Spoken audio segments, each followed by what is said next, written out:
बात कर रहे थे कि थर्ड पार्टी वैलिडेटर्स की। ओके, थर्ड पार्टी वैलिडेटर और लाइब्रेरी हम दोनों बोल सकते हैं जिसको हम इंस्टॉल करवाएंगे अपने वैलिडेशन पर्पस के लिए। वैलिडेशन पर्पस से मेरा बोलने का ये मतलब है कि आप ईमेल वैलिडेट करवा रहे हो, चेक करवा रहे हो कि जो ईमेल यूज़र ने एंटर किया है वो सही है या नहीं। और ये कहाँ करवा रहे हैं हम? सर्वर साइड पे, मतलब बैकएंड साइड पे। फ्रंट एंड में मेरा ऑलरेडी रहेगा वो वैलिडेशन, ठीक है। लेकिन इन केस फ्रंट एंड वाला वो वैलिडेशन काम नहीं करता है तो हमें एक बैक पर्पस के लिए सेकंड ऑप्शन लेके चलना पड़ेगा कि ठीक है, अगर फ्रंट एंड वाला नहीं कर रहा वैलिडेशन तो हम बैक एंड साइड पे करेंगे। राइट, इतना समझ लिया। अब ये थर्ड पार्टी लाइब्रेरी कौन सी है?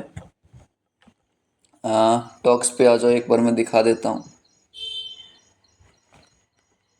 लेट्स से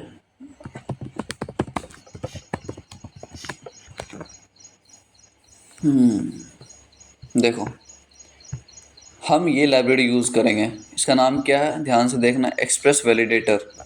एक्सप्रेस वैलिडेटर, ये लाइब्रेरी से हम कुछ भी चीज़ वैलिडेट करवा सकते हैं, ठीक है।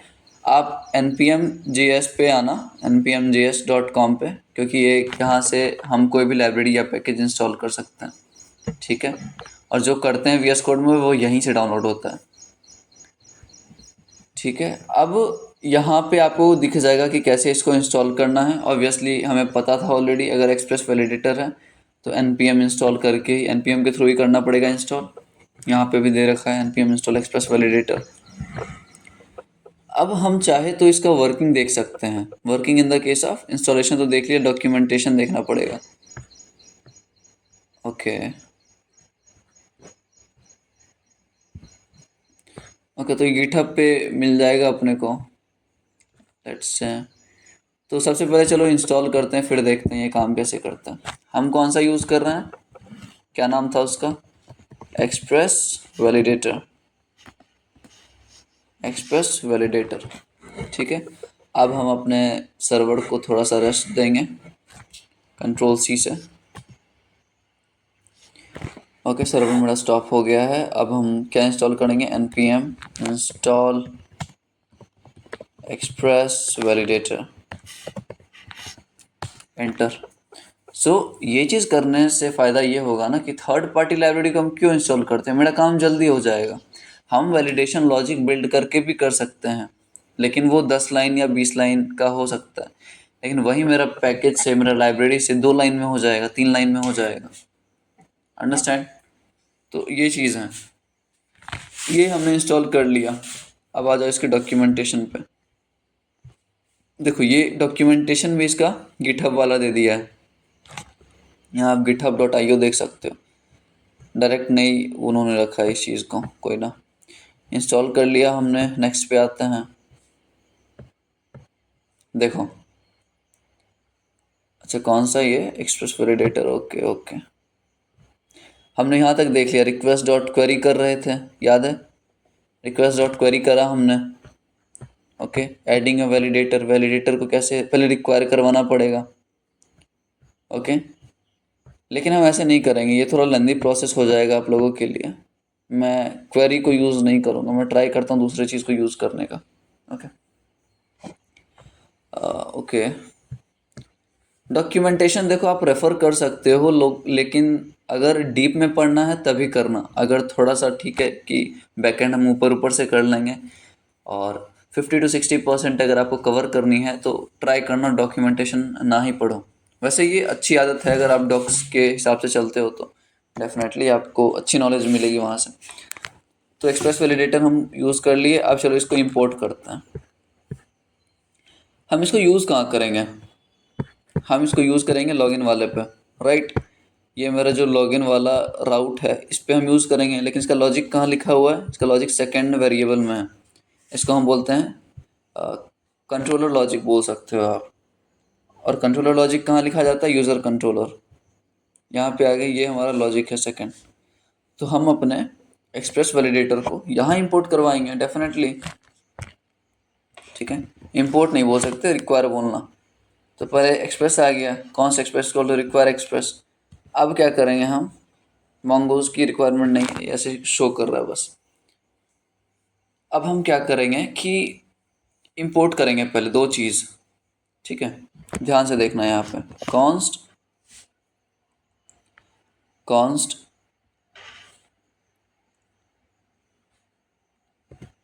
ये हम डायरेक्ट लिख सकते हैं शायद, बॉडी और validation result is equal to require express validator. हाँ ठीक है।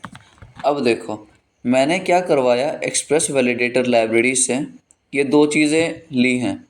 कौन कौन? पहला बॉडी है और दूसरा वैलिडेशन रिजल्ट है। ध्यान देना इस चीज़ पे, पहला है बॉडी और दूसरा है वैलिडेशन रिजल्ट। फ्रॉम कहाँ से? एक्सप्रेस वैलिडेटर से। ओके। अब मुझे क्या करना है कि देखो हम अभी लॉगिन पे यूज़र नेम और ईमेल दोनों भेजेंगे, ठीक है, तो उसकी दिक्कत नहीं होनी चाहिए। बॉडी और वैलिडेशन रिजल्ट हमने रिक्वायर कर लिया। अब आगे आ जाओ कहाँ पे? इस लॉजिक पे, सेकंड वाले पे, सेकंड वाले पे आ गए हम। ओके। अब क्या था ना मेरे पास एक लॉजिक, देखो देखो देखो देखो हम एक बात बताओ कि हम ये जो वैलिडेशन करेंगे वो इसके बाद करेंगे या पहले करेंगे? हम रिस्पांस देने के बाद करेंगे या फिर पहले वैलिडेट करेंगे? ऑब्वियसली पहले करोगे, पहले करोगे वैलिडेट, तभी तो पता चलेगा और उसके हिसाब से हम रिस्पांस देंगे, ठीक है। तो किस पोजीशन पे हम इसको रखें? एक्सप्रेस वैलिडेटर का जो भी लॉजिक होगा हम किस पोजीशन पे रखें? एकदम सही बोले, मिडिल वेयर के पोजीशन पे रहेगा ये। इसको कट करो, मतलब यहाँ नहीं आएगा ये आएगा हमारे सर्वर पे। कहाँ पे? आपको पता है मिडिल वेयर कहाँ यूज़ करते थे हम? राउट और कंट्रोलर लॉजिक के बीच में, यहाँ पे इस बीच में आएगा, राउट और कंट्रोलर लॉजिक के बीच में आएगा। यहाँ हम क्या लिखेंगे? सबसे पहले रिक्वायर करते हैं अब यहाँ पे उस चीज़ को, let's require that thing, const body validation result is equal to require express validator। Body और वैलिडेशन रिजल्ट को हमने कर लिया है, ठीक है। अब मैं क्या करूँगा, इस पे आया, ठीक है। अब इस मिडिलवेयर के पोजीशन पे, मिडिलवेयर के पोजीशन पे मैं क्या इंक्लूड करूँगा? सबसे पहले बॉडी। अब ये एक चीज़ लेगा, ये चीज़ क्या लेगा? User name. ऐसा करके देखते हैं, बस मैं ट्राई कर रहा हूँ, ऐसा नहीं है कि हाँ बता ही रहा हूँ, ट्राई करके देखते हैं, काम कर जाए तो सही है। और बेसिकली यही मेथड यूज़ आता है इंडस्ट्री में, इसलिए मैं इस पे ज़्यादा फोकस कर रहा हूँ। और काफ़ी सारी चीज़ें आप इंपोर्ट कर सकते हो एक्सप्रेस वैलिडेटर से, लेकिन ये बेसिक चीज़ें हैं। बॉडी था और दूसरा वैलिडेशन रिजल्ट था। बॉडी में हम क्या करवा रहे हैं? User name. ध्यान से देखना, ठीक है। या आप ईमेल ले लो, सिर्फ अगर ईमेल प्रोवाइड कर रहे हो ईमेल ले लो। यहाँ पे लगाना है डॉट, डॉट लगा दिया हमने। अब लिखना है इज ईमेल। दिख रहा है कहीं आपको? इज ईमेल, इज ईमेल कहाँ से आ रहा है? ये कहाँ से आ रहा है? कहाँ से आया ये? दिख रहा है वैलिडेशन इज ईमेल ऑप्शन। आप ऊपर पढ़ो एक बार, validations is less than validation change dot is email options. तो ये सब जो है एक्सप्रेस वैलिडेटर से आ रहे हैं हमारे पास। अगर एक्सप्रेस वैलिडेटर को मैं डिलीट कर दूं तो ये फंक्शन ही नहीं देगा, ये मेथड ही नहीं रहेगा मेरे पास, ठीक है। ये करने के बाद, ये करने के बाद मैं क्या करूँगा? सोचो थोड़ा सा, क्योंकि ये चीज़ थोड़ा सा मतलब लेंदी तो नहीं बोल सकते, टाइम टेकिंग है, मतलब सोच समझ के करना पड़ेगा अपने को वैलिडेशन, ठीक है। मैंने क्या कराया? सबसे पहले इंपोर्ट कराया ये एक्सप्रेस वैलिडेटर को। इंपोर्ट कराने के बाद इंपोर्ट क्या करवाया? बॉडी और वैलिडेशन रिजल्ट, ठीक है। बॉडी और वैलिडेशन रिजल्ट। अब मैं क्या कर रहा हूँ? बॉडी में ईमेल पास कर रहा हूँ और चेक कर रहा हूँ कि इज ईमेल है या नहीं, ठीक है, इज ईमेल है या नहीं। अब मैं जो लॉजिक लिखूंगा ना इस चीज़ का, कि अगर है तो ये करो, नहीं है तो ये करो, वो कहाँ आएगा? वो आएगा इस सेकंड में। ध्यान देना, क्योंकि हम रिस्पांस इस सेकंड से भेज रहे हैं, इस कंट्रोलर लॉजिक से भेज रहे हैं, ठीक है। मिडिल वेयर पोजिशन पे बस मुझे इंक्लूड करना है और उसका जो लॉजिक रहेगा वो हम इंक्लूड करेंगे कहाँ पे? कंट्रोलर लॉजिक में। तो चलो कंट्रोलर लॉजिक में हम देखते हैं कैसे चीज़ें काम करती हैं।